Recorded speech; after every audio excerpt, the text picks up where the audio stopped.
Alice in the Woolly West is not too bad. This is an Alice Comedies from 1926, directed by Walt Disney, with Margie Gay as Alice. And as you can imagine, this has a very Western theme to it, and Julius is riding a horse. It's pretty good fun. It's a really nice start.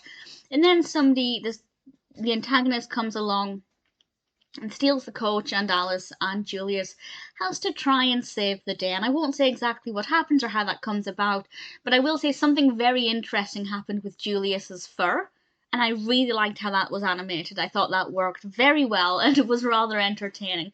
The narrative has a pretty good pace to it. Sometimes with Alice comedies, it can take like 2/3 of the cartoon to set up the narrative, but I feel like this one got to the point a little bit more quickly. And obviously, as is often the case with a lot of the Alice comedies, it's more of a Julius comedies. He's in it a lot more than Alice is. But when Alice is in it, there's a nice blend of live action and animation. I think it looks pretty good. I quite enjoyed it. The actual animation itself is very good, very entertaining, and as I said, the bit with Julius's fur I thought was pretty enjoyable. The music is very good, helps to carry the narrative at a really steady pace. I don't think it's one of my all-time favourite Alice comedies, just because the narrative itself wasn't that unique and the things that were animated weren't necessarily that interesting.